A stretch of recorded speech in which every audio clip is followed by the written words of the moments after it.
சூரத்துல் கஹஃப். சூரத்துல் கஹஃபுடைய விளக்க உரையின் இரண்டாவது அமர்வு. இதுவரை சூரத்துல் கஹஃபுடைய சூராவுடைய முதல் 8 வசனங்களுடைய விளக்க உரையை எம்மால் முடிந்த அளவு அல்ஹம்துலில்லாஹ் பார்த்திருக்கிறோம். அல்லாஹ் ரப்புல் ஆலமீன் சூரத்துல் கஹஃபுடைய 9வது வசனத்தில் அல்லாஹ் கூறுகிறான், அம் ஹஸிப்த அன்ன அஸ்ஹாபல் கஹ்ஃபி வர்ரகீமி கானூ மின் ஆயாத்தினா அஜபா. அம் ஹஸிப்த அன்ன அஸ்ஹாபல் கஹ்ஃபி வர்ரகீமி கானூ மின் ஆயாத்தினா அஜபா. நேரடியாக அல்லாஹ்வுடைய தூதர் முஹம்மது ரசூலுல்லாஹ் ஸல்லல்லாஹு அலைஹி வஸல்லம் அவர்களை பார்த்து அல்லாஹ் கேட்கிறான், நபியே, குகையுடையவர்களும் அஸ்ஹாபுல் கஹஃப் குகைவாசிகளும் சாசனங்களை உடையவர்களும் அல்லாஹ்வுடைய அத்தாட்சிகளில் உம்மை ஆச்சரியப்படுத்துகின்றது என்று எண்ணுகிறீர்களா, என்று நினைக்கிறீரா என்று அல்லாஹ் ரப்புல் ஆலமீன் அல்லாஹ்வுடைய தூதர் முஹம்மது ரசூலுல்லாஹ் ஸல்லல்லாஹு அலைஹி வஸல்லம் அவர்களை பார்த்து அல்லாஹ் கேட்கிறான். அல்லாஹ் என்ன கேட்கிறான்?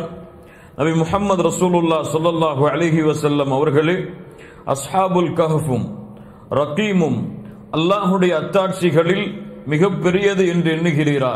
அல்லாஹ்வுடைய அத்தாட்சிகளில் அஸ்ஹாபுல் கஹஃபும் குகைவாசிகளும் ஒரு ரகீமும் அல்லாஹ்வுடைய அத்தாட்சிகளில் மிக பெரியது என்று எண்ணுகிறீரா? அப்படி அல்ல, ஒருபோதும் அல்ல. இப்னு அப்பாஸ் ரலியல்லாஹு அன்ஹுமா அவர்கள் சொன்னார்கள், அம் ஹஸிப்த அன்ன அஸ்ஹாபல் கஹ்ஃபி வர்ரகீமி கானூ மின் ஆயாத்தினா அஜபா. என்ன அல்லாஹ் கூற வருகிறான்? நபியே, அல்லாஹ் ரப்புல் ஆலமீன் உமக்கு கொடுத்த இல்ம், அல்லாஹ் உமக்கு கொடுத்த குர்ஆன், அல்லாஹ் உமக்கு கொடுத்த சுன்னஹ், இவற்றையெல்லாம் விட பெரியது கிடையாது அஸ்ஹாபுல் கஹஃப் குகைவாசிகளுடைய அத்தாட்சி, குகைவாசிகளுடைய ஆயா. அல்லாஹ் உமக்கு கொடுத்த குர்ஆனை விட பெரியது கிடையாது, அல்லாஹ் உமக்கு கொடுத்த சுன்னாவை விட பெரியது கிடையாது. அல்லாஹ் ரப்புல் ஆலமீன் இந்த அஸ்ஹாபுல் கஹஃபை விட சிறந்த அத்தாட்சிகளை, அடையாளங்களை உமக்கு அல்லாஹ் கொடுத்திருக்கிறான்.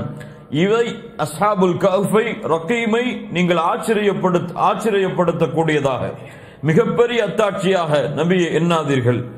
முஜாஹித் ரஹிமஹுல்லாஹ் அவர்கள் சொல்கிறார்கள், அல்லாஹ் கேட்கிறான், நபியே, அல்லாஹ் ரப்புல் ஆலமீன் படைத்த வானங்களை விட, அல்லாஹ்வுடைய பூமியை விட, இரவும் பகலும் மாறி மாறி வருவதை விட, சூரியனும் சந்திரனும் உதிப்பதை விட, நட்சத்திரங்கள் வருவதை விட, அல்லாஹ்வுடைய அத்தாட்சிகள் இந்த பூமியில் எவ்வளவோ இருக்கிறது. அந்த அத்தாட்சிகளில் ஒரு அத்தாட்சி தான் அஸ்ஹாபுல் கஹஃப். அந்த அத்தாட்சிகளில் உள்ள ஒரு அத்தாட்சி தான் அஸ்ஹாபுல் கஹஃப். இதை நீங்கள் மிக பெரியதாக எண்ணுகிறீர்களா? அந்த யூதர்கள் வந்து உம்மிடத்திலே கேட்கிறார்கள், இந்த குகைவாசிகள் யார் என்று. நபியே, இதை நீங்கள் மிக பெரியதாக எண்ணுகிறீரா? இந்த அத்தாட்சியை, இந்த அடையாளத்தை, அல்லாஹ் ரப்புல் ஆலமீன் இவர்களுடைய வாழ்வை அல்லாஹ் அமைத்ததை நபியை நீங்கள் மிகப்பெரிய அல்லாஹ்வின் அத்தாட்சியாக எண்ணுகிறீரா? இல்லை, அல்லாஹ்வுடைய அத்தாட்சிகளில் ஒன்றுதான் இந்த அஸ்ஹாபுல் கஹஃப். ஆனால் அல்லாஹ்வுடைய அத்தாட்சிகள் பல இருக்கின்றன, அவற்றை எல்லாம் விட அஸ்ஹாபுல் கஹஃப் மிகப்பெரிய அத்தாட்சி அல்ல என்று அல்லாஹ் ரப்புல் ஆலமீன் இந்த வசனத்தில் அல்லாஹ்வுடைய தூதர் முஹம்மது ரசூலுல்லாஹ் ஸல்லல்லாஹு அலைஹி வஸல்லம் அவர்களை பார்த்து அல்லாஹ் கேட்கிறான். முதலாவது இந்த வசனத்திலிருந்து நாம் அறிந்து கொள்வது என்ன? கஹஃப் என்றால் என்ன? கஹஃப் என்றால் என்ன? கஹஃபிற்கும் காருக்கும் உள்ள வித்தியாசம் என்ன? கஹஃப் என்றால் மலைகளுக்கு இடையே உள்ள ஒரு பரந்த இடத்திற்கு, மலைகளுக்கு இடையே மறைந்திருக்கக்கூடிய ஒரு பரந்த இடத்திற்கு அதிகமான மக்கள் அந்த இடத்திலே வசிக்கலாம். அப்படிப்பட்ட இடத்திற்கு, மலைகளுக்கு இடையே உள்ள விசாலமான அந்த இடத்திற்கு தான் கஹஃப் என்ற அரபி வார்த்தை பயன்படுத்தப்படும். கார், காரு சௌர் அல்லது காரு ஹிரா, ஹிரா குகை என்று சொல்லுவோம்.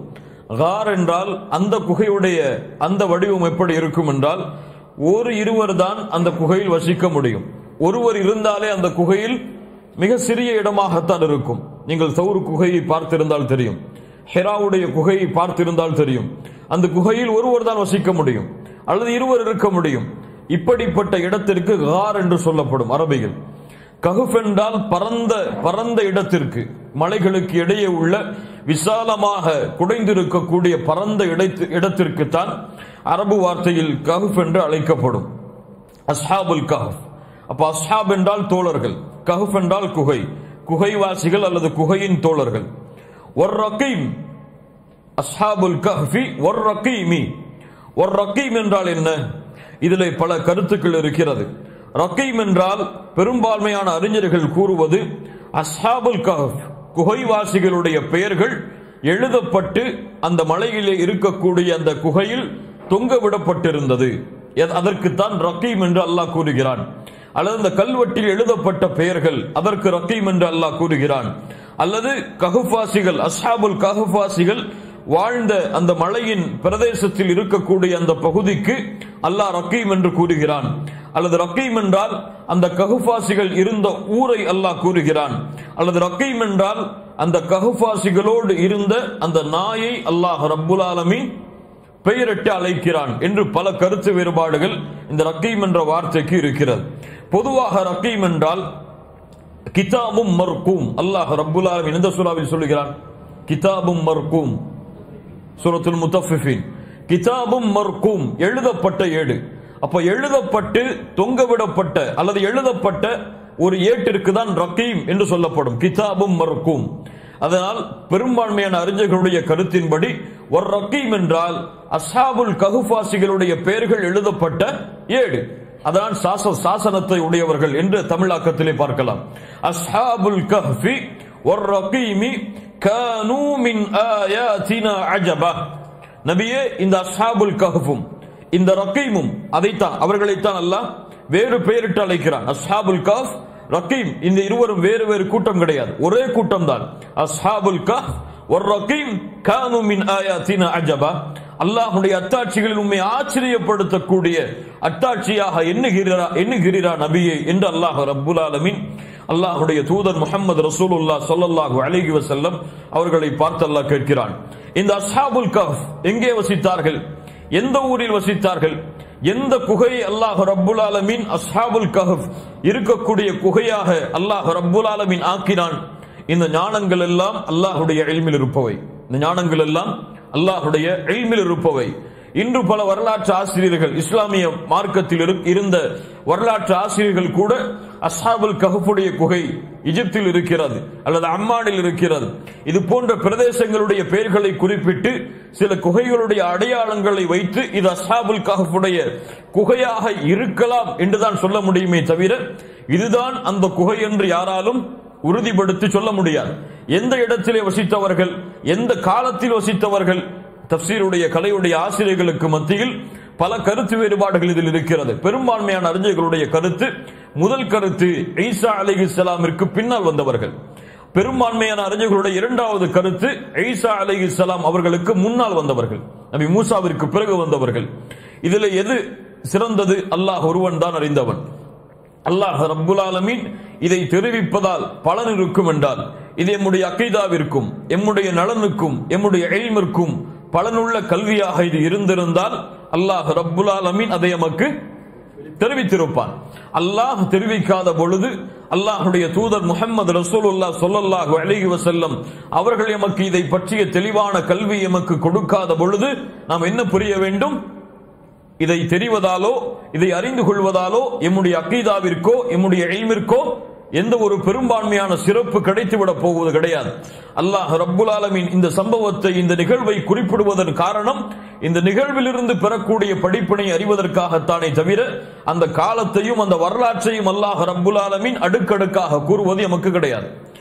அல்லாஹ் ரப்புல் ஆலமீன் அடுத்த 10வது வசனத்தில் சொல்லுகிறான், இத் அவல் ஃபித்யது இலல் கஹ்ஃபி ஃபகாலு ரப்பனா ஆதினா மின் லதுன்க ரஹ்மஹ وهيئ لنا من أمرنا رشدا. الله أكبر. إذ أوى الفتية, அந்த வாலிபர்களில் சிலர், இத் அவல் ஃபித்யா இலல் கஹ்ஃபி, குகையில் சென்ற பொழுது, குகையில் நுழைந்த பொழுது சொன்னார்கள், ஃபகாலு, அவர்கள் கூறினார்கள், ரப்பனா, என்ன அர்த்தம்? எங்களுடைய ரப்பே, ஆதினா, எங்களுக்கு கொடுப்பாயாக, மின் லதுன்க, உன்னிடத்தில் இருக்கக்கூடிய ரஹ்மா, அருளை. ரப்பனா ஆதினா மின் லதுன்க ரஹ்மா, அழகிய துஆ, மனனம் செய்து கொள்ளுங்கள். ரப்பனா ஆதினா மின் லதுன்க ரஹ்மா, யா அல்லாஹ் உன்னிடத்தில் இருக்கக்கூடிய அருளை எங்களுக்கு கொடுப்பாயாக. வஹய்ய லனா மின் அம்ரினா ரஷதா, எங்களுக்கு இந்த நேர்வழியை, இந்த காரியத்தில் உள்ள நேர்வழியை எங்களுக்கு நீங்கள் இலகுவாக்குவாயாக, சுலபமாக்குவாயாக. எங்களுக்கு இந்த பிரச்சனையில் இருக்கக்கூடிய லேசான நேர்வழியை எங்களுக்கு லேசான வழியாக, இலகுவானதாக யா அல்லாஹ் ஆக்குவாயாக. இஸ் அவல் ஃபித்யா, ஃபித்யா என்றால் என்ன? ஃபதா என்பதுடைய பன்மைதான் ஃபித்யா. ஃபதா என்றால் வாலிபர். முழுமையான வாலிபத்தை அடக்கக்கூடிய வார்த்தைக்கு ஃபதா என்று சொல்லப்படும். ஷபாப் என்றாலும் வாலிபர்கள் தான். ஃபதா என்றால் முழுமையான வாலிபத்தை கொண்டவர்கள், முழுமையான ஆண்மை தன்மையை கொண்டவர்கள், முழுமையான சக்தியையும் அந்த வாலிபத்துடைய ஆற்றலையும் முழுமையாக தன்னிடத்தில் உள்ளடக்கியவர்கள் ஃபதா என்ற அரபி வார்த்தையின்படி அழைக்கப்படுவார்கள். இது அவல் ஃபித்யது, ஃபித்யா ஜம்உ ஃபதா, ஃபதாவுடைய பன்மைதான் ஃபித்யா. அப்போ அந்த வாலிபர்கள் என்று அல்லாஹ் ரப்புல் ஆலமீன் அந்த குகைவாசிகளை வாலிபர்கள் என்று அல்லாஹ் அறிமுகப்படுத்துகிறான். அல்லாஹு அக்பர். அல்லாஹுடைய தீனில், அல்லாஹுடைய மார்க்கத்தில் நபி ஆதம் பிறக்கப்பட்டதில் இருந்து இந்த உலகம் அழியும் வரை இந்த சமூகத்தை முன்னெடுத்து செல்பவர்கள் யார்? வாலிபர்கள் தான். அல்லாஹ் ரப்புல் ஆலமீன் அதனால்தான் இந்த நிகழ்வில் எமக்கு குறிப்பிடும் பொழுது அந்த வாலிப தன்மையை அல்லாஹ் இணைத்து சொல்கிறான்.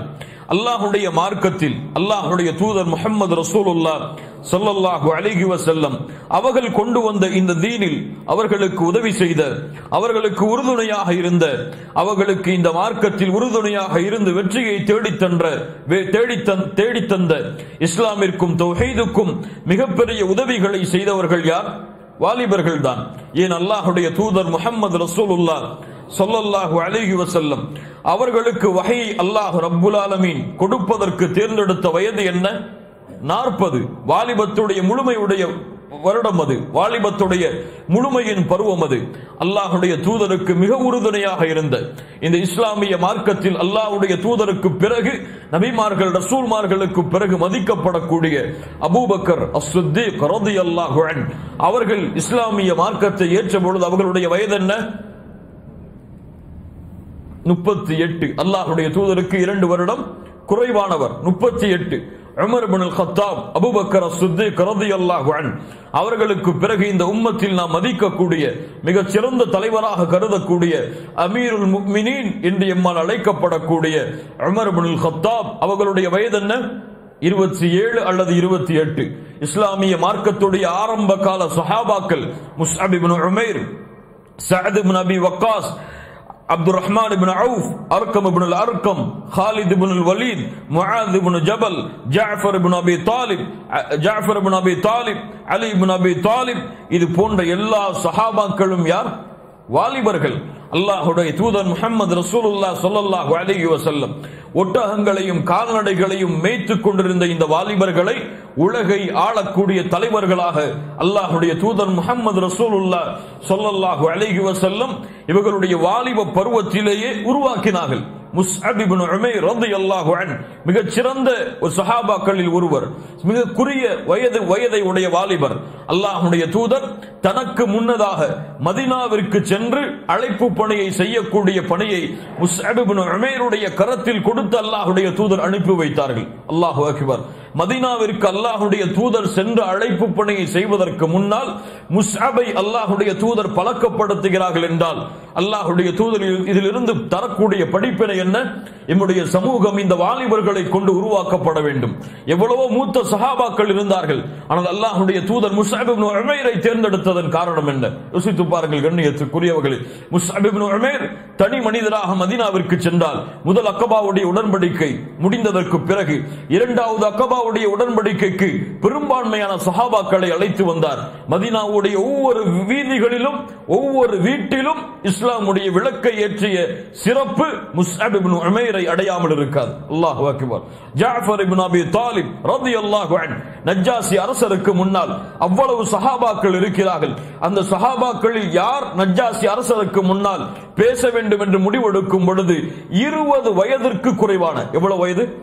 20 வயதிற்கு குறைவான ஜஅஃபர் இப்னு அபி தாலிப் நஜ்ஜாசி மன்னருக்கு முன்னால் வந்து ஒரு 10 நிமிடம் அல்லது 10 நிமிடங்களில் சுருக்கிவிடக்கூடிய ஒரு அழகிய உரையை, இஸ்லாமை பற்றிய அறிமுக உரையை ஜாஃபர் இப்னு அபி தாலிப் வழங்குகிறார். இந்த உலகத்தில் எந்த வாலிபரும் அந்த வார்த்தைகளை சிந்தித்து பார்த்திருக்க முடியாது. எந்த வாலிபரும் அந்த வார்த்தையுடைய அடுக்குகளை இஸ்லாமிய மார்க்கத்திற்காக அமைக்க முடியாது.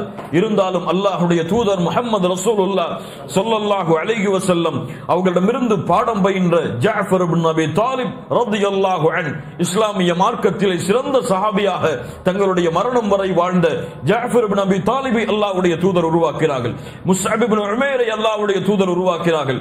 ஹாலித் பின் வலீதை அல்லாஹ்வுடைய தூதர் உருவாக்கினார்கள். இவர்களை எல்லாம் உலகை ஆளக்கூடிய தலைவர்களாக அல்லாஹ்வுடைய தூதர் அவர்களுடைய வாலிப பருவத்திலேயே மாற்றி காட்டினார்கள். அதைத்தான் அஸ்ஹாபுல் கஹ்ஃபும் எமக்கு பாடமாக கொடுக்கிறது. இஸ் அவல் ஃபித்யது இலல் கஹ்ஃபி, இந்த குகைவாசிகள் வாலிபர்களாக இருந்தார்கள். இந்த வாலிபர்கள் அந்த குகையில் தஞ்சமடைந்த பொழுது ஏன் குகையில் நுழைந்தார்கள்? எதற்காக அந்த குகையில் இந்த வாலிபர்கள் சென்று தஞ்சமடைந்தார்கள்? இதற்கு ஒரே வரியில் பதிலை சொல்ல வேண்டும் என்றால், ஏன் குகைவாசிகள் குகையில் தஞ்சமடைந்தார்கள்? அவர்களுடைய தீனை ஃபித்னாவில் இருந்து பாதுகாப்பதற்காக. இதனுடைய பதில் என்ன? அவர்களுடைய தீனை ஃபித்னாவில் இருந்து பாதுகாப்பதற்காகத்தான் குகைவாசிகள் குகையில் தஞ்சமடைந்தார்கள். அல்லாஹு அக்பர். என்ன ஃபித்னா? தக்கியானூஸ், பெரும்பான்மையான வரலாற்று ஆசிரியர்கள் சொல்லக்கூடிய பெயர். தக்கியானூஸ் என்ற ஒரு அரசர் எம்முடைய முன்னாள் காலத்தில் வாழ்ந்தார். இந்த காலம் ஈசா அலைஹிஸ்ஸலாம் அவர்களுக்கு பின்னால் இருக்கலாம் அல்லது முன்னால் இருக்கலாம். தக்கியானூஸ் என்ற ஒரு அரசன் வாழ்ந்தார். பெரும்பான்மையான அறிஞர்கள் ரோம் தேசத்துடைய அரசன் இவன் என்று கூறுகிறார்கள். மிகப்பெரிய கொடுங்கோலனாக வாழ்ந்தான்.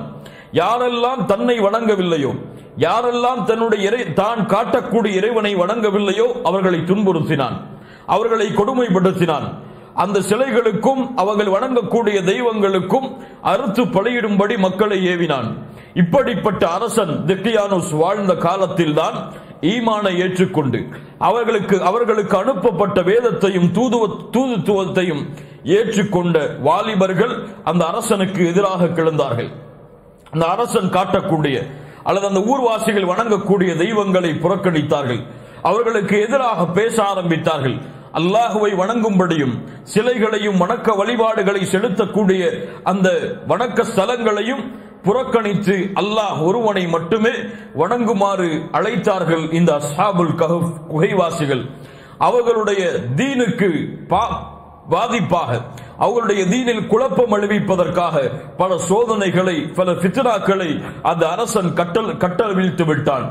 அந்த ஃபித்னாக்கள், அந்த சோதனைகள், அதிலிருந்து தங்களை பாதுகாப்பதற்காக, தீனை பாதுகாப்பதற்காக, தாங்கள் சுமந்த தீனை பாதுகாப்பதற்காக அஸ்ஹாபுல் கஹ்ஃப் ஒரு ரகீம் குகையிலே தஞ்சமடைந்தார்கள். அவர்கள் தங்களுடைய ஊரை விட்டு, தங்களுடைய குடும்பத்தை விட்டு, தங்களுடைய இருப்பிடங்களை விட்டு, தங்களுடைய உறவினர்களை விட்டு, காஃபிர்களுடைய ஃபித்னாவில் இருந்து தங்களுடைய தீனையும் தங்களையும் பாதுகாத்து இஸ்லாமிய மார்க்கத்திலேயே வாழ்ந்து இஸ்லாமிய மார்க்கத்திலேயே மரணிப்பதற்காக தங்களுடைய ஊரை விட்டு குகையில் தஞ்சமடைந்தார்கள். இது குகைவாசிகளுக்கு மட்டும் உரிய வழக்கம் அல்ல, நபிமார்கள் எல்லோருக்கும் உள்ள வழக்கம். அது எதற்கு அல்லாஹ்வுடைய தூதர் நஜ்ஜாசி மன்னரிடத்திலே முஸ்லிம் சமூகத்தை அனுப்பி வைத்தார்கள்? அபிசினியாவுடைய முதல் ஹிஜ்ரத் எதற்காக? பயந்து ஓடுவதற்காக அல்ல, தங்களுடைய தீனை பாதுகாப்பதற்காக. மக்காவில் அவர்கள் கொடுமைப்படுத்தப்பட்ட அந்த காட்சிகள், மக்காவில் இஸ்லாமிய மார்க்கத்தை முழுமையாக பரப்ப முடியாத அந்த சூழ்நிலை, முழுவதுமாக இஸ்லாமை பின்பற்ற முடியாத அந்த நிலைமை, இதை விட்டு நஜ்ஜாசி மன்னரிடத்திலே அல்லாஹ்வுடைய தூதர் அனுப்பி வைத்தார்கள். முதல் அபிசினியாவுடைய பயணம், இரண்டாவது அபிசினியாவுடைய பயணம். ஏன் முஹம்மது ரசூலுல்லாஹ் ஸல்லல்லாஹு அலைஹி வஸல்லம் அவர்களும் மக்காவை விட்டு மதீனாவிற்கு ஹிஜ்ரத் செய்த காரணம் அதுதான். அவர்களுடைய சஹாபாக்கள் சென்ற காரணம் அதுதான்.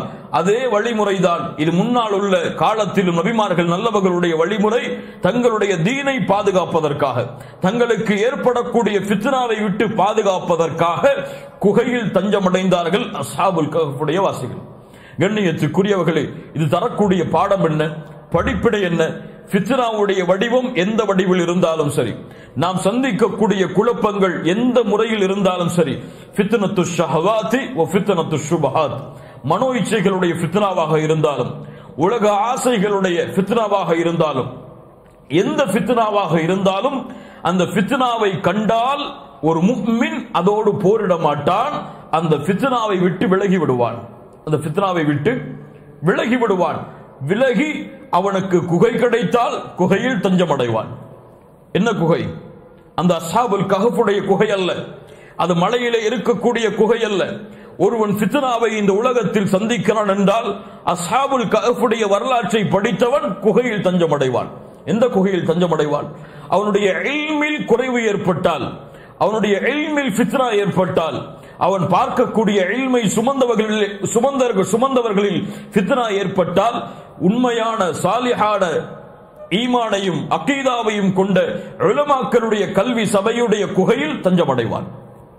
அவனுடைய பார்வையில் ஃபித்னா ஏற்பட்டால், பெண்களிடத்தில் ஃபித்னா ஏற்பட்டால், எந்த இடத்தில் சாலிஹைனானவர்கள் வசிக்கிறார்களோ, எந்த இடத்தில் ஈமானை பாதுகாக்க முடியுமோ அந்த இடத்தில் அந்த குகையில் அவன் தஞ்சமடைவான். அவனுடைய நாட்டில் குழப்பம் ஏற்பட்டால், இஸ்லாமிய மார்க்கத்தை பின்பற்றுவதற்கு அந்த நாடு தடையாக இருக்கிறது, இஸ்லாமிய மார்க்க சட்டங்களை செயல்படுத்துவதற்கு அவனுக்கு முடியாமல் அந்த நாடு தடுக்கிறது. அப்படி என்றால் வேறு இஸ்லாமிய மக்கள் வசிக்கக்கூடிய சுதந்திரமாக மார்க்கத்தை பின்பற்றக்கூடிய குகையில் தஞ்சமடைவார். இப்படி ஒவ்வொன்றையும் அடுக்கிக் கொண்டே இருக்கலாம். இந்த மார்க்கத்தில் எம்முடைய ஆசாபாசங்கள் உலகத்துடைய விஷயங்களாக இருந்தாலும் சரி, தீனுடைய விஷயங்களாக இருந்தாலும் சரி, ஃபித்னாவை அவன் கண்டால் அதை விட்டு தூர விலகி விடுவான். அதை விட்டு தூர விலகி விடுவான். அதில் இருந்து கொண்டு அதோடு போரிட மாட்டான், அதில் இருந்து கொண்டு அதோடு முட்டி மோத மாட்டான், அதில் இருந்து கொண்டு அதை எப்படியாவது சமாளிக்க மாட்டான். அதை விட்டு அவன் விலகி சென்று குகையில் தஞ்சமடைவான். அந்த குகை ஒரு மலையுடைய வடிவத்தில் இருக்க வேண்டும் என்ற அவசியம் அல்ல. அந்த குகை அல்லாஹ்வுடைய இல்லமாக இருக்கலாம், அந்த குகை நல்லவர்கள் வசிக்கக்கூடிய இடமாக இருக்கலாம், அந்த குகை நல்லவர்களுடைய மார்க்க சபைகளாக இருக்கலாம். அந்த குகை தன்னுடைய ஈமானையும் தன்னுடைய தீனையும் பாதுகாக்கக்கூடிய இடம் எதுவாக இருந்தாலும் அந்த குகையில் ஒரு முஃமின் தஞ்சம் அடைவான். அதைத்தான் இந்த அஸ்ஹாபுல் கஹ்ஃப் என்ற சூரா எமக்கு தருகிறது. இந்த வசனங்களில் இஸ் அவல் ஃபித்யது இலல் கஹ்ஃபி, அந்த குகைவாசிகள் அந்த குகைக்கு சென்ற பொழுது சொன்னார்கள், ஃபகாலு ரப்பனா ஆதினா மின் லதுன்க ரஹ்மஹ் வஹய்யிஅ லனா மின் அம்ரினா ரஷதா. அவர்கள் ரப்பை அழைத்தார்கள், ரப்பே ஆதினா மின் லதுன்க ரஹ்மஹ். ரப்பை ஏன் அழைக்கிறார்கள்? ஒரு ஃபித்னாவை விட்டு ஒதுங்கி யாரிடத்திலே வருகிறார்கள்? ரப்பிடத்திலே வருகிறார்கள்.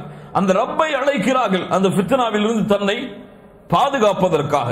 அல்லாஹுவை நோக்கி வந்தால் அவன் அல்லாஹ்விடத்திலே பாதுகாக்கப்படுவான் என்பதற்கு இந்த சூரா இந்த நிகழ்வு எமக்கு மிகப்பெரிய பாடமாக அமையும்.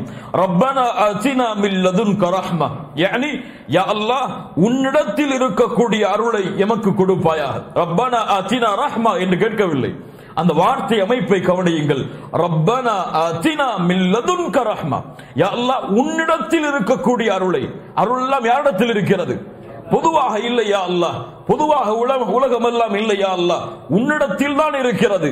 உன்னிடத்தில் இருக்கக்கூடிய அருளை கேட்கிறேன். வேறு யார் அருள் செய்தாலும் எங்களை பாதுகாக்க முடியாது, வேறு யார் அருள் செய்தாலும் எங்களுக்கு உதவி செய்ய முடியாது.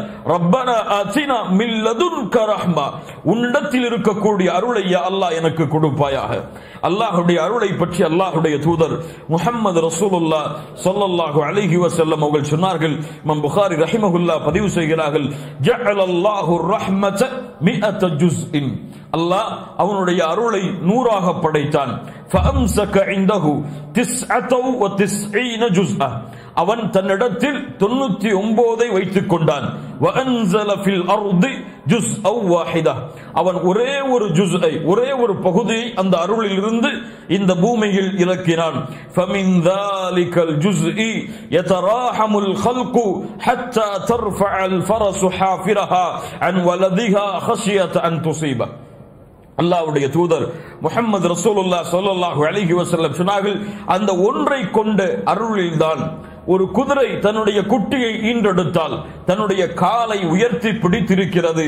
அந்த குட்டியின் மீது தன்னுடைய பாதம் பட்டு நோவினை அடைந்து விடக்கூடாது என்பதற்காக, தன்னுடைய குட்டிக்கு பாதிப்பு வந்துவிடக் கூடாது என்பதற்காக தன்னுடைய காலை குதிரை உயர்த்தி பிடித்திருக்கிறது.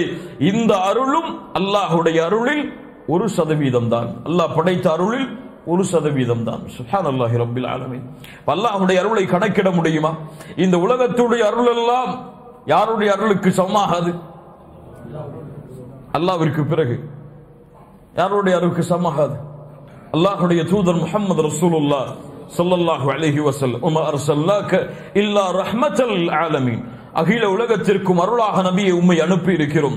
அந்த அல்லாஹ்வுடைய தூதருடைய அருளும் அல்லாஹ்வுடைய அருளில் 1% தான். அல்லாஹு அக்பர். அப்படி என்றால் அல்லாஹ் தன்னிடத்திலே வைத்திருக்கக்கூடிய அந்த 99 அருளுடைய அளவை யாரால் அளக்க முடியும்? அதனால் தான் கேட்டார்கள், ரப்பனா ஆதினா மின் லதுன்க ரஹ்மா வ ஹய்யி லனா மின் அம்ரினா ரஷதா.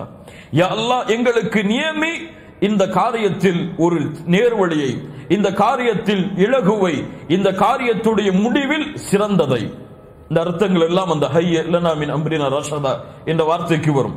யா அல்லாஹ், எங்களுக்கு இரக்கம் காட்டு இந்த காஃபிர்களை விட்டு, இந்த அரசை விட்டு, இந்த தியானுஸ் என்ற அரசரை விட்டு, இந்த அரசருடைய கூட்டத்தை விட்டு, இதை விட்டு வெளியேறக்கூடிய வழியை எங்களுக்கு லேசாக்கு, இதை விட்டு வெளியே சென்று சிறந்த முடிவை தேடக்கூடிய வழியை எங்களுக்கு லேசாக்கிய அல்லாஹ் என்று ஃபித்னா வந்த பொழுது குகையில் தஞ்சமடைந்தார்கள். குகையில் தஞ்சமடைந்த பொழுது அல்லாஹ்வுடைய உதவியை தேடினார்கள். அல்லாஹு அக்பர். அல்லாஹ் ரப்புல் ஆலமீன் அதைத்தான் இந்த 10வது வசனத்தில் சொல்கிறார். 11வது வசனம், فضربنا على آذانهم في الكهف سنين عددا. فضربنا على آذانهم. ஆதான் என்றால் என்ன? ஆதான் என்றால் என்ன? உதுனுன். உதுனுன் என்றால் என்ன? உதுனுன் காது. உதுனுன் அதான் அதனுடைய பன்மை.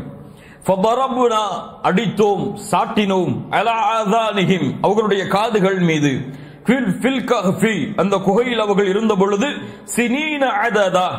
அததா கணக்கிட முடியாத எண்ணிக்கையுடைய ஆண்டுகள். சினீன அததா பல ஆண்டுகள் அந்த குகையில் அவர்களை வசிக்க செய்தான். பல ஆண்டுகள் அந்த குகையில் அவர்களுடைய காதுகளின் மீது அல்லாஹ் சாட்டினான். என்ன அல்லாஹ் ரப்புல் ஆலமீன் காதுகளையும் சாட்டிய இந்த வார்த்தையும் அல்லது தட்டி கொடுத்த இந்த வார்த்தையும் அல்லாஹ் ரப்புல் ஆலமீன் ஏன் பயன்படுத்துகிறான்? இதனுடைய விளக்கம் என்ன? ஃபதரபுனா அலா ஆதானிஹிம் அவர்களுடைய காதுகளின் மீது அல்லாஹ் சாட்டினான் அல்லது அடித்தான் அல்லது தட்டி கொடுத்தான். ஃபதரபுனா அலா ஆதானிஹிம் யானி பரபுனா ஹிஜாபன் அலா ஆதானிஹிம் அவர்களுடைய காதுகளின் மீது திரையை அல்லாஹ் போட்டான். ஏன்? இப்னு அப்பாஸ் ரலியல்லாஹு அன்ஹுமா சொன்னார்கள், பரபுனா அலா ஆதானிஹிம் பின் நௌமி. அந்த திரை என்ன? தூக்கம். அவர்களுடைய காதுகளின் மீது தூக்கத்துடைய திரையை போட்டான். அந்த திரை எதற்காக போடப்பட்டது? மனிதர்களுடைய சப்தங்கள் அவர்களுடைய காதுகளில் விழுவது இல்லாமல், அவர்களுடைய மனிதர்களுடைய சப்தங்கள் அல்லது அங்கு இருக்கக்கூடிய சப்தம் அவர்களுடைய காதுகளில் கேட்டு அவர்கள் விழித்துவிடக் கூடாது என்பதற்காக அவர்களுடைய காதுகளின் மீது அல்லாஹ் திரையை சாட்டினான். அதற்குத்தான் இங்கே அல்லாஹ் காதுகள் என்ற வார்த்தையையும் சாட்டிய இந்த வார்த்தையும் பயன்படுத்துகிறார். என்ன அர்த்தம்? ஃபதரபுனா அலா ஆதானிஹிம் அவர்களுடைய காதுகளின் மீது தூக்கத்துடைய திரையை போட்டான். அந்த காதுகளின் மீது சப்தங்கள் விழாதவாறு அல்லாஹ் ரப்புல் ஆலமீன் ஆக்கிறான். ஏன்? சப்தம் விழுந்தால் தூக்கத்தில் இருந்தவன் விழித்து விடுவான். அதனால் சப்தங்கள் விழாதவாறு அல்லாஹ் ரப்புல் ஆலமீன் குகையில் அவர்கள் பல ஆண்டுகள் வசிக்கும் அளவிற்கு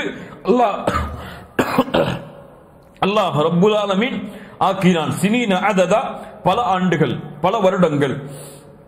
எவ்வளவு வருடங்கள் அல்லாஹ் ரப்புல் ஆலமீன் அவன் தான் அறிந்தவன். பின்னால் வரக்கூடிய வசனத்தில் அந்த விளக்கங்களை பார்ப்போம் இன்ஷா அல்லாஹ். சினீன அததா ஃபதரப்னா அலா ஆதானிஹிம் சினீன அத ஃபில் கஹ்ஃபி சினீன அததா அந்த குகையில் அவர்களுடைய காதுகளை அல்லாஹ் சாட்டினான் பல ஆண்டுகள்.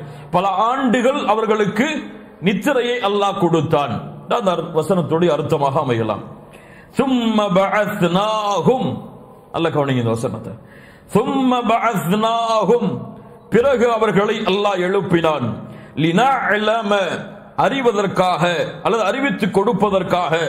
ஐயுல் ஹிஸ்பைனி ஹிஸ்ப் ஒரு கூட்டம், ஹிஸ்பைனி இரண்டு கூட்டம். அந்த இரண்டு கூட்டத்தில் அஹ்ஸா அறிந்தவர்கள், லிமா லபிசு அமதா எவ்வளவு ஆண்டுகள் நாம் உறங்கினோம் என்ற அந்த விஷயத்தை அந்த இரண்டு கூட்டத்தாரில் அறிந்தவர் யார் என்பதை அறிவதற்காக அல்லாஹ் ரப்புல் ஆலமீன் அவர்களை எழுப்பினான். ثم بعثناهم لنعلم أي الحزبين أحصى لما لبثوا أمدا. அவர்கள் அந்த குகையில் இருந்த காலத்தை அந்த இரண்டு வகுப்பாளர்களில் எவர்கள் நன்கறிகிறார்கள் என்பதை அறிவிப்பதற்காக என்பதை அறிவிக்கும் பொருட்டு அல்லாஹ் ரப்புல் ஆலமீன் கூறுகிறான், அவர்களை நாங்கள் எழுப்பினோம். என்ன அர்த்தம்? ثم بعثناهم. அல்லாஹ் இந்த வசனத்தின் மூலமாக என்ன சொல்ல வருகிறான்? ثم بعثناهم, அவர்களை எழுப்பினோம். எதிலிருந்து எழுப்பினான்? தூக்கத்திலிருந்து அல்லாஹ் எழுப்பினான். இங்க ஏன் பஅஸா என்ற வார்த்தை அல்லாஹ் பயன்படுத்துகிறான் என்றால், அல்லாஹ்வுடைய தூதர் முஹம்மது ரசூலுல்லாஹ் ஸல்லல்லாஹு அலைஹி வஸல்லம் அழைப்பு பணியை ஆரம்பம் செய்த பொழுது குறைஷிகள் மறுத்தார்கள். எதை? மறுமையில் அல்லாஹ் மனிதர்களை உயிர் கொடுத்து எழுப்புவதை. மறுமையில் அல்லாஹ் உயிர் கொடுத்து எழுப்புவது. எப்படி அல்லாஹ் எழுப்புவான்? மண்ணோடு மண்ணாக மக்கியதற்கு பிறகு அல்லாஹ் ரப்புல் ஆலமீன் எப்படி எழுப்புவான்? இது யாருக்கு வந்தது? நல்லவர்களுக்கு வந்தது. அல்லாஹ் ரப்புல் ஆலமீன் குர்ஆனில் பல நிகழ்வுகளின் மூலமாக இதை உறுதிப்படுத்துகிறான். யாருக்கு வந்தது? நபி மூசாவிற்கு வந்தது, நபி இப்ராஹிம் அவர்களுக்கு வந்தது. அல்லாஹ் ரப்புல் ஆலமீன் அதை சில விளக்கங்களின் மூலமாக தெளிவுபடுத்தினான். அல்லாஹ் ரப்புல் ஆலமீன் இங்கே என்ன கூற வருகிறான்? எதற்காக இந்த பஅஸ்னாஹும் என்ற வார்த்தையை பயன்படுத்துகிறான்? அல்லாஹ் ரப்புல் ஆலமீன் அஸ்ஹாபுல் கஹ்ஃப் பல ஆண்டுகள் உறங்க வைத்து அல்லாஹ் எழுப்பினான் என்றால், நீங்கள் மக்கி மண்ணோடாக போனதற்கு பிறகு அல்லாஹ் எழுப்புவதற்கு சக்தியற்றவரா என்பதை கேட்பதற்காக அல்லாஹ் சொல்கிறான்.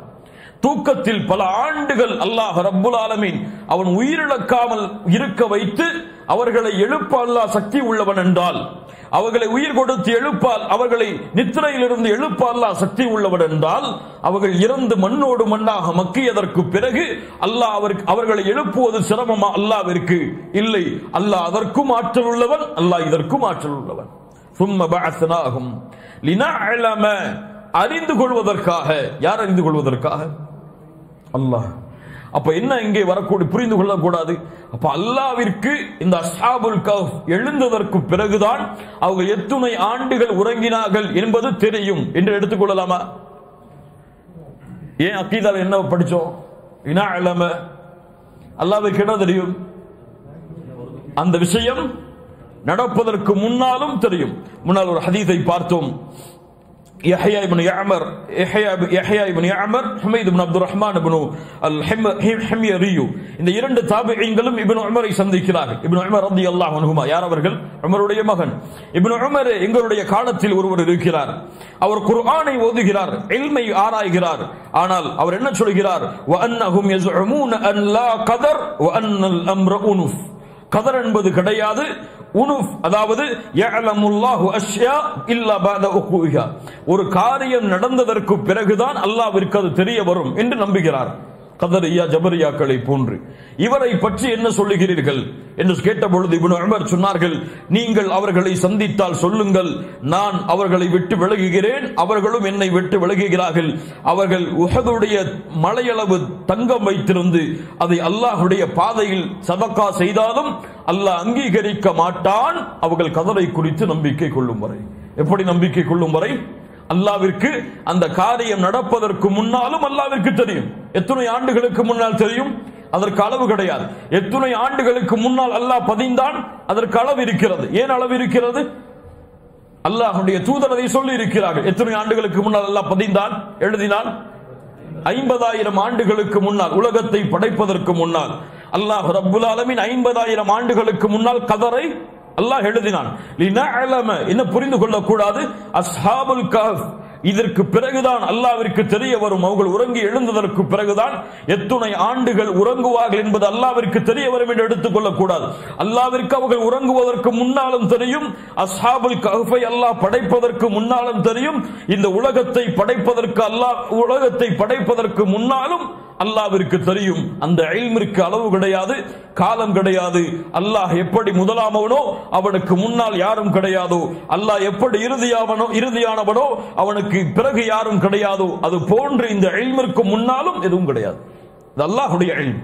அல்லாஹ் ரப்புல் ஆலமீன் ஒரு காரியம் நடந்ததற்கு பிறகுதான் ஒன்றை தெரிய வருவான், ஒன்றை தெரிவான், அறிவான் என்பது கதரியாக்கள் ஜபரியாக்களுடைய கொள்கை. இந்த கொள்கை எம்மை வழிகேட்டில் கொண்டு போய் விட்டுவிடும். இதுதான் குர்ஆனில் இருந்து அக்கீதாவை படிக்கக்கூடிய முறை. இதான் என்ன அர்த்தம்? அக்கீதாங்கிறது எங்கோ இருந்து எடுக்கப்பட்டதெல்லாம் கிடையாது. குர்ஆனில் இருந்து அகீதாவை படிக்கக்கூடிய முறை இதுதான்.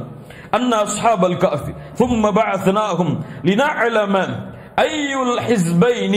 அந்த இரண்டு கூட்டம் யார்? யாரை அல்லாஹ் இங்கு இரண்டு கூட்டம் என்று சொல்கிறான்? இரண்டு வகுப்பாளர்கள் என்று அல்லாஹ் யாரை சொல்கிறான்? உலமாக்களுடைய பெரும் அறிஞர்களுடைய கூட்டம் சொல்லுகிறது, அந்த இரண்டு கூட்டம் என்பவர்கள் அஸ்ஹாபுல் கஹ்ஃபில் இருந்த அந்த தோழர்களில் இரண்டு கூட்டம், அவர்களிலேயே இருந்த இரண்டு கூட்டம். ஏன் அவர்கள் எழுந்ததற்கு பிறகு என்ன சொன்னார்கள்? எவ்வளவு காலம் உறங்கினோம் என்று கேட்ட பொழுது சிலர் சொன்னார்கள், ஒரு நாளோ 2 நாளோ உறங்கினோம் என்று. இன்னொரு கூட்டம் என்ன சொன்னது? நாம் உறங்கியதுடைய காலம் அல்லாஹ்விற்கு தான் தெரியும் என்று. இப்ப இந்த இரண்டு கூட்டத்தை தான் அல்லாஹ் சொல்லுகிறான் என்று முஃபஸ்ஸிர்கள் விளக்கம் சொல்கிறார்கள். இப்னு அப்பாஸ் போன்ற அறிஞர்கள் எல்லாம் தங்களுடைய தஃப்சீருடைய அந்த புத்தகங்களில் விளக்கம் சொல்கிறார்கள். இரண்டு கூட்டம் யார்? முதல் கூட்டம் அஸ்ஹாபுல் கஹ்ஃப், இரண்டாவது கூட்டம் அந்த நாடுகளை ஆண்ட அரசர்கள், அந்த நாடுகளை ஆண்ட, அந்த நாடு அஸ்ஹாபுல் கஹ்ஃப் வாழ்ந்த அந்த நாடுகளை தொடர்ச்சியாக ஆண்ட அரசர்கள் என்று குறிப்பிடுகிறார்கள். முஜாஹித் போன்ற விளக்க உரை ஆசிரியர்கள் என்ன சொல்கிறார்கள்? அஸ்ஹாபுல் கஹ்ஃப் முதல் கூட்டம் குகைவாசிகள், இரண்டாவது கூட்டம் அஸ்ஹாபுல் கஹ்ஃப் எழுப்பப்பட்டதற்கு பிறகு அந்த ஊரில் வசித்தார்கள் அந்த மக்கள், குழப்பமடைந்தார்கள், எத்தனை ஆண்டுகள் நீங்கள் உறங்கினீர்கள் என்று. அந்த மக்கள் முதல் கூட்டம் அஸ்ஹாபுல் கஹ்ஃப், இரண்டாவது கூட்டம் அந்த ஊரில் வசித்த மக்கள். பெரும்பான்மையான அறிஞர்கள் இதுவும் சிறந்தது என்று சொல்கிறார்கள். ஐயுல் ஹிஸ்பைனி, அந்த இரண்டு கூட்டத்தில் அஹ்ஸா, அதாவது அறிந்த, லிமா லபிசு அமதா, அவர்கள் உறங்கிய அந்த ஆண்டுடைய எண்ணிக்கையை அறிந்தவர்கள் அந்த இருவரில் யார் என்பதை அல்லாஹ் ரப்புல் ஆலமீன் சிறந்தவர். அந்த இருவரில் கருத்து வேறுபாடு பட்டார்களே, அந்த இருவரில் அறிந்தவர் யார் என்பதை அல்லாஹ் ரப்புல் ஆலமீன் தெரிவதற்காகத்தான் அவர்களை அல்லாஹ் உயிர் கொடுத்து எழுப்பினான். அதற்கு பிறகு அல்லாஹ் சொல்கிறான், நஹ்னு நகுஸ்ஸு அலைக நபஅஹும் பில் ஹக். ஏன் கருத்து வேறுபாடு? ஏன் முரண்படுகிறீர்கள்? அந்த நிகழ்வு தெரியவில்லையா? அந்த நிகழ்வு உங்களுக்கு புரியவில்லையா? அந்த இரண்டு கூட்டத்தில் யார் சிறந்தவர்கள் என்ற கருத்து வேறுபாடா? வேண்டாம், அல்லாஹ்வே அறிவிக்கிறான், கேளுங்கள். நஹ்னு நகுஸ்ஸு அலைக நபஅஹும் பில் ஹக். நபியே, உமக்கு அல்லாஹ் ரப்புல் ஆலமீன் அவர்களுடைய உண்மையான வரலாற்றை, சரித்திரத்தை அல்லாஹ் உமக்கு அறிவிக்கிறான். கருத்து வேறுபாடு வேண்டாம். அல்லாஹ் கூறுவான், அதை அப்படியே கேட்டுக்கொள்ளுங்கள். நஹ்னு நகுஸ்ஸு அலைக நபஅஹும் பில் ஹக். யார் அவர்கள்? இன்னஹும் ஃபித்யத்துன் ஆமனூ பிரப்பிஹிம் வஸித்னாஹும் ஹுதா. அல்லாஹு அக்பர். அவர்கள் யார்? இன்னஹும் ஃபித்யா. மறுபடியும் அல்லாஹ் சொல்கிறான், அவர்கள் வாலிபர்கள். ஆமனு, ஈமான் கொண்டார்கள். பிரப்பிஹிம், அவர்களுடைய ரப்பை, அல்லாஹ்வை, அவர்களுடைய ரப்பை அவர்கள் ஈமான் கொண்டார்கள். வஸித்னாஹும், நாம் அதிகப்படுத்தினோம், ஹுதா, நேர்வழியை. கண்ணியத்துக்குரியவர்களே, ஏன் அல்லாஹ் ரப்புல் ஆலமீன் அஸ்ஹாபுல் கஹ்ஃபை ஆரம்பிக்கும் பொழுது ஈமானை கொண்டு அல்லாஹ் ஆரம்பம் செய்கிறான்?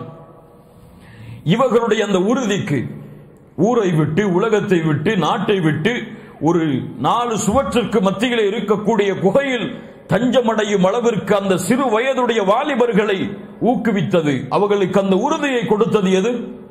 ஈமான். ஆமனூ பிரப்பிஹிம், ரப்பை ஈமான் கொண்டதால் தான் அவர்களுக்கு இந்த உறுதி வந்தது. இஸ்லாமிய மார்க்கத்துடைய எல்லா வரலாறுகளையும் புரட்டி பாருங்கள். இன்ஷா அல்லாஹ் இன்று மாலையுடைய உரையாக அதுதான் இருக்கும். இஸ்லாமிய மார்க்கத்துடைய எல்லா வரலாறுகளையும் புரட்டி பாருங்கள். ஈமான் நுழைந்தால் அவர்களுடைய வாழ்வு மாறிவிடும். நமக்கு தான் அப்படி இருக்கும். ஈமான் கல்பில் நுழைந்து விட்டால் அவர்களுடைய வாழ்க்கை முழுவதுமாக மாறிவிடும். மூசா அலைஹிஸ்ஸலாம் அவ்வளவு பெரிய சூனியக்காரர்கள் தங்களுடைய சூனியத்தை நிரூபிப்பதற்காகவே ஃபிரௌனுடைய அழைப்பால் வந்து நிற்கிறார்கள். நபி மூசா தன்னுடைய சூனியத்தை காட்டினார். சூனியக்காரர்கள் சூனியத்தை போட்டார்கள். மூசா அலைஹிஸ்ஸலாம் அவர்கள் தங்களுடைய கைத்தடி எல்லாம் போட சொன்னார். அந்த சூனியக்காரர்கள் போட்ட அந்த இதையெல்லாம் அது விழுங்கியது. அப்படிதானே? இதை பார்த்தவுடன் சூனியக்காரர்கள் ஈமான் கொண்டார்கள். ஈமான் கொண்டார்கள். இதை ஒரு சூனியக்காரரால் செய்ய முடியாது, ரப்புடைய உதவி இல்லாமல். இவர் நபிதான் என்பதை ஈமான் கொண்டார்கள். ஃபிரௌன் என்ன சொன்னான்? நீங்கள் இந்த ஈமானை விட்டு வெளியேறவில்லை என்றால் மாறுகை வாங்கி தொங்க விட்டு விடுவேன். அப்போ சூனியக்காரர்கள் என்ன சொன்னார்கள்? 1-2 நிமிடங்கள் தான் ஈமானை ஏற்று என்ன சொன்னார்கள்? ஃபக்தி மா அன்த காப், உன்னால் என்ன செய்ய முடியுமோ அதை செய். இன்னக தக்தி இன்னமா தக்தி ஹாதிஹில் ஹயாத்தத் துன்யா, உன்னால் இந்த உலக வாழ்வை தான் அளிக்க முடியும். அல்லாஹு அக்பர். என்ன ஈமான் புகுந்தது, என்ன ஈமான் புகுந்தது. உன்னால் இந்த அற்ப உலகத்தை தான் அழிக்க முடியும். செய்வதை செய்து கொள், நாங்கள் ரப்பை ஈமான் கொண்டிருக்கிறோம், ஆதரவு வைக்கிறோம், அவனின் பாவங்களை மன்னிப்பாடு. என்ன தௌஹீத் இது, என்ன தௌஹீத் இது. சுப்ஹானல்லாஹ். இப்ப என்ன, ஈமான் நுழைந்தால் கல்பு மாறும். அப்போ ஈமான் நுழைந்து கல்பு மாறினால் ஹிதாயத் கிடைக்கும். வஸித்னாஹும் ஹுதா, அவங்களுக்கு நேர்வழியை அல்லாஹ் அதிகப்படுத்தினான். ஈமான் கொடுக்கக்கூடிய பரிசு ஹிதாயா, ஈமான் கொடுக்கக்கூடிய பரிசு ஹிதாயத். அல்லாஹ் ரப்புல் ஆலமீன் கூறுகிறான், வமை யுமின் பில்லாஹ் யஹ்தி கல்பஹு, சூரத்து தகாபுனுடைய 11வது வசனம். வமை யுமின் பில்லாஹ் யஹ்தி கல்பஹு, யார் அல்லாஹ்வை ஈமான் கொள்கிறாரோ அவருடைய கல்பை அல்லாஹ் நேர்வழிப்படுத்துவான். இப்போ ஈமான் கொடுக்கக்கூடிய பரிசு என்ன? நேர்வழி. ஒருவருக்கு ஈமான் இருந்தால், ஈமான் என்றால் என்ன? அதுதான் எப்படி அந்த நிபந்தனை வரும்? கவுலுன் வஅமலுன் வயஅத்திகாதுன், கவுலும் பில் லிசான் வஅமலும் பில் ஜவாரிஹி வல் அர்கான் வஅத்திகாதும் பில் ஜனான், உள்ளத்தால் உறுதி கொண்டு நாவால் மொழிந்து செயல்களால் வெளிப்படுத்துதல் தான் ஈமான். இப்போ இந்த ஈமான் நுழைந்தால், இந்த ஈமான் கிடையாது அஷ்ஹது அன்ன முஹம்மது ரசூலுல்லாஹ், அஷ்ஹது அல்லா இலாஹ இல்லல்லாஹ் சொல்ற ஈமான் கிடையாது. உள்ளத்தில் உறுதி கொண்டு நாவால் மொழிந்து செயலால் அந்த ஈமான் வெளிப்பட்டால் அவருக்கு நேர்வழி உறுதியாகும். எதில் நேர்வழி கிடைக்கும்? எல்லா விஷயத்திலும் நேர்வழி கிடைக்கும். ஈமான் உறுதியானால் அவருடைய இல்மு நேராகும், இல்மு நேர்வழியாகும். ஈமான் உறுதியானால் அவருடைய அக்லாக் நேரான வழியில் அமையும். ஈமான் உறுதியானால் அவர் பழகக்கூடிய பழக்கம் நேரான வழியில் இருக்கும். ஈமான் உறுதியானால் அவருடைய அக்கீதாவில் தொடங்கி அவருடைய உலக வாழ்வின் முடிவு வரை எல்லா விஷயங்களும் நேர்வழியாக இருக்கும். ஈமான் உறுதியானால். அதைத்தான் அல்லாஹ் சொல்கிறான், வஸித்னாஹும் ஹுதா, நேர்வழியை அல்லாஹ் அதிகப்படுத்தினோம். ஈமானை நீனாக கொள்ளலாம் அல்லாஹ்வுடைய உதவியை கொண்டு, ஆனால் நேர்வழியை நீ தேர்ந்தெடுக்க முடியாது. நேர்வழியை தேர்ந்தெடுக்க முடியாது. ஒன்று ஈமானை ஏற்றுக்கொள்ளலாம், நீ மறுக்கலாம், அல்லாஹ் உனக்கு உரிமை கொடுத்திருக்கிறான். ஆனால் நேர்வழியை உன்னால் கொடுக்க முடியாது. அதனால தான் அல்லாஹ் என்ன சொல்கிறான்? ஈமான் கொண்டார்கள், நேர்வழியை அல்லாஹ் அதிகப்படுத்தினான். ஈமானையும் நேர்வழியும் கொண்டார்கள் என்று சொல்லவில்லை. என்ன சொல்கிறான்? ஈமான் கொண்டார்கள், நேர்வழியை அல்லாஹ் அதிகப்படுத்தினான். அப்ப நேர்வழியை அதிகப்படுத்துவது என்பது யாருடைய கருத்தில் இருப்பது? அல்லாஹ். அதைத்தான் அபூ தாலிபுடைய மரணத்தின் பொழுது அல்லாஹ்வுடைய தூதருக்கு சொன்னான், இன்னக லா தஹ்தி மன் அஹ்பப்த வலக்கின் அல்லாஹ் யஹ்தி மன் யஷா. நபியே, நீங்கள் விரும்புவோரை நேர்வழியில் செலுத்த முடியாது, அல்லாஹ் யாருக்கு நாடுகிறானோ அவருக்கு தான் நேர்வழி. அல்லாஹ் ரப்புல் ஆலமீன் நமக்கு தேர்ந்தெடுத்து நேர்வழி அளித்திருக்கிறான். அல்ஹம்துலில்லாஹி அல்லதி ஹதானா லிஹாதா வமா குன்னா லினஹ்ததிய லவ்லா அன் ஹதானா அல்லாஹ். நேர்வழி கொடுத்தவன் அல்லாஹ். அல்லாஹ் நேர்வழி காட்டவில்லை என்றால் நம்ம நேர்வழி அடைந்திருக்க முடியாது. வரபதுனா அலா குலூபிஹிம், நேர்வழியை கொடுத்தானே அதோடு மட்டுமல்ல, வரபதுனா அலா குலூபிஹிம், ரபத என்றால் கட்டுதல், வேகமாக ஓடக்கூடிய குதிரையை ஒரு இடத்தில் கட்டி போடுதல், ரபத. வரபதுனா அலா குலூபிஹிம், அவர்களுடைய கல்பை அல்லாஹ் கட்டினான், அவர்களுடைய கல்பை அல்லாஹ் உறுதியாக்கினான். எதன் மீது? அவர்கள் கொண்ட ஈமானின் மீது, அவர்கள் கொண்ட நேர்வழியின் மீது அவர்களுடைய கல்பை அல்லாஹ் உறுதியாக்கினான். சுப்ஹானல்லாஹ். இதை விட என்ன சிறப்பு வேணும்? ஈமானும் கிடைச்சிருச்சு, நேர்வழியும் கிடைச்சிருச்சு, அந்த நேர்வழியிலே தடுமாற்றமும் இல்ல. வரபத்துனா அலா குலூபிஹிம், இந்த மூன்று தன்மை உன் வாழ்க்கையில் இருந்தால்தான் ஒரு செயலை உறுதியாக செய்ய முடியும். ஈமான் இருந்து நேர்வழி கிடைத்து அந்த நேர்வழியில் தடுமாற்றம் இருந்தால் உன் வாழ்வெல்லாம் தடுமாற்றமாகத்தான் இருக்கும். உண்மையா இல்லையா? நபி மூசா அலைஹிஸ்ஸலாம் உடைய தாயாரை பற்றி அல்லாஹ் சொல்கிறான். மூசா அலைஹிஸ்ஸலாம் அவர்களுடைய தாயாருக்கு கிடைத்த பொழுது பயந்தார்கள். என்ன, எதற்காக பயந்தார்கள்? ஃபிரௌன் ஆண் குழந்தை பிறந்தால் கரத்தால் அறுப்பான், பனி இஸ்ரவேலர்களுடைய ஆண் குழந்தை. அப்ப என்னுடைய குழந்தையை மறுபடுமே. அல்லாஹ் ரப்புல் ஆலமீன் கூறுகிறான், வா உஹைனா இலா உம்மி மூசா, நபி மூசாவுடைய தாயாருக்கு வஹையின் மூலமாக அல்லாஹ் அறிவித்தான், பால் கொடு. பயந்தால் ஒரு ஓடை ஒரு ஓடையில் வைத்து நீ இந்த ஆற்றில் விட்டுவிடு. என்ன ஒரு யக்கீன் பாரு. அல்லாஹ் கூறுகிறான், நீ விட்ட இந்த குழந்தையை உன்னிடத்தில் அல்லாஹ் திருப்பி கொண்டு வருவான். பால் கொடு, பயம் இல்லை என்றால், பயந்தால் விட்டுவிடு. அல்லாஹ்விற்கு தெரியும் இதை எப்படி கொண்டு வர வேண்டும் என்று. தன் குழந்தையை அல்லாஹ்வுடைய வசனத்திற்கு ஏற்ப ஒரு என்ன சொல்றது, ஒரு கூடை அந்த அந்த அந்த ஓலையில் வைத்து அந்த ஆற்றில் செலுத்துகிறார். உள்ளம் பயப்படுகிறது. என்ன ஆகும் இந்த குழந்தை? யாரிடத்தில் கொண்டு போய் சேர்க்கப்படும்? ஃபிரௌனுடைய கரத்துல கிடைச்சா அல்லாஹ் சொல்றான், வாஸ்பஹ ஃபுஆது உம்மி மூஸா ஃபாரிகா. மூசாவுடைய தாயாருடைய உள்ளம் வெறுமையானது பயத்தால். என்ன ஆகுமோ என் குழந்தை? அல்லாஹ் சொல்கிறான், லௌலா அர்ரபத்னா அலா கல்பிஹா வலிதகூன மினல் முஃமினீன். அந்த பெண் மூமினான பெண்களில் ஆவதற்காக அல்லாஹ் அந்த தாயுடைய உள்ளத்தை உறுதிப்படுத்தினான். எதற்கு உறுதிப்படுத்தினான்? பயப்பட வேண்டாம், நீ பயம் கொள்ள வேண்டாம், அல்லாஹ்வுடைய வசனத்தின் மீது நம்பிக்கையை நீ இழந்து விட வேண்டாம், திருப்பி கொண்டு வருவான், நீ பயப்படக்கூடாது. மூமின்களுடைய தன்மையை விட்டு அந்த தாய் வெளியே சென்று விடக்கூடாது என்பதற்காக ஈமானில் அல்லாஹ் உறுதிப்படுத்தினான். மிகப்பெரிய புரிதல். புரிந்தவர்கள் நேர்வழி அடைவார்கள், புரியாதவர்களுக்கு அல்லாஹ் ரப்புல் ஆலமீன் புரிதலை கொடுப்பானாக. வரபத்னா அலா குலூபிஹிம் இஸ் காமு ஃபகாலு ரப்புனா ரப்புஸ் ஸமாவாதி வல் அர்த் லன் நதுஉ மின் தூனிஹி இலாஹா லகத் குல்னா இதன் ஷததா. அவர்கள் எழுந்து சொன்னார்கள், ரப்புனா ரப்புஸ் ஸமாவாதி வல் அர்த், வானங்களையும் பூமிகளையும் படைத்த ரப்புதான் எங்களுடைய ரப், அவனை தவிர யாரையும் நாங்கள் அழைக்க மாட்டோம், இலாஹாக வணக்க வழிபாட்டிற்குரிய இறைவனாக எடுத்துக்கொள்ள மாட்டோம். லக்கது குல்னா இதன் ஷததா, நாங்கள் அப்படி சொன்னால் எட்டாத அல்லது பொய்யான அல்லது உண்மையிலிருந்து தூரமான வார்த்தையை கூறியவர்களாக நாங்கள் மாறிவிடுவோம் என்று அஸ்ஹாபுல் கஹஃப் சொன்னார்கள். யாருக்கு முன்னால் சொன்னார்கள்? எதற்கு சொன்னார்கள்? அப்படி சொன்னதால் என்ன நடந்தது? அவர்களை அல்லாஹ் ரப்புல் ஆலமீன் அடுத்தடுத்த வசனங்களில் அவர்களுடைய வரலாறுகளை எப்படி தொடர்கிறான் என்ற விவரங்களையும் விளக்கங்களையும் இன்ஷா அல்லாஹ் அடுத்த வாரத்துடைய விளக்க உரையின் வகுப்பில் பார்ப்போம். அடுத்த வாரத்தோட அஸ்ஹாபுல் கஹஃபுடைய வரலாற்றை முடித்து இன்ஷா அல்லாஹ் சூரத்துல் கஹஃப் தரக்கூடிய அடுத்த வரலாற்றுடைய நிகழ்வுக்கு தொடர்வோம். அல்லாஹ் அதற்கு அருள் செய்யட்டும். ஜஸாக்கும் அல்லாஹு கைர்.